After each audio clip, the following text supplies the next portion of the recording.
Good morning. Today is Monday, May 11th, and I'm thinking this morning of a Zen Buddhist story that I learned long ago, I guess, and it is called the Sermon of the Flower.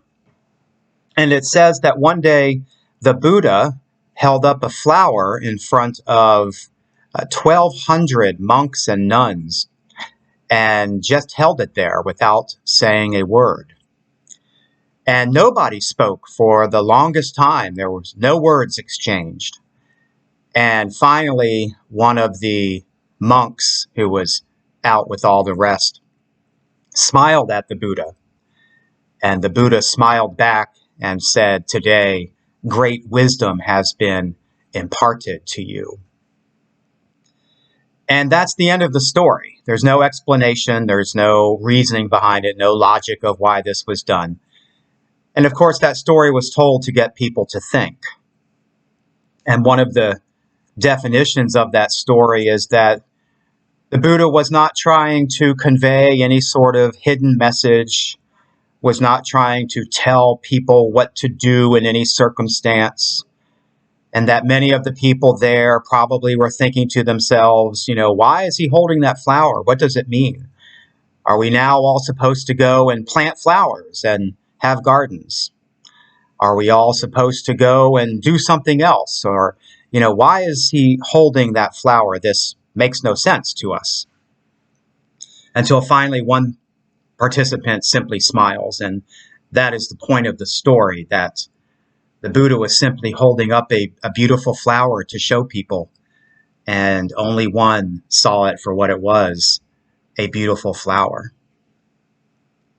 And this is part of what's called the perennial wisdom, perennial tradition around the world and throughout history, where wisdom has been imparted to us through numerous people and numerous cultures.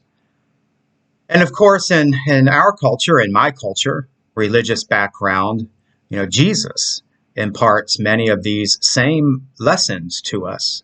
The whole Bible does, both Hebrew Bible and the Christian Bible. One of my favorite Psalms, one line out of it simply says, "Be still and know that I am God."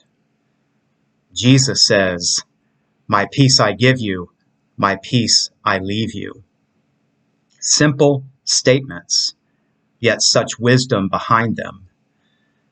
And so as we start one more week on this Monday morning, let's try to slow down several times during the day, look out directly at what is in front of us, and find the beauty in it. There may be beauty in the hard work we are doing. There may be beauty that we find in one more day of staying home because we know this is the right thing to do and it's helping other people.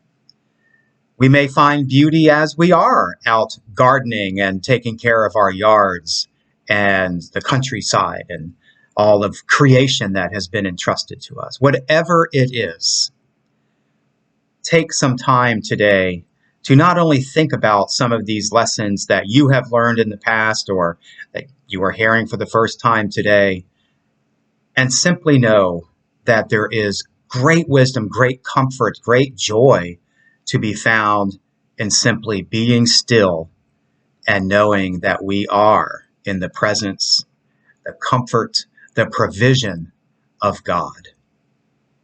Will you pray with me, please? Holy and loving God, draw me closer to you that I may better know and do thy will. Amen.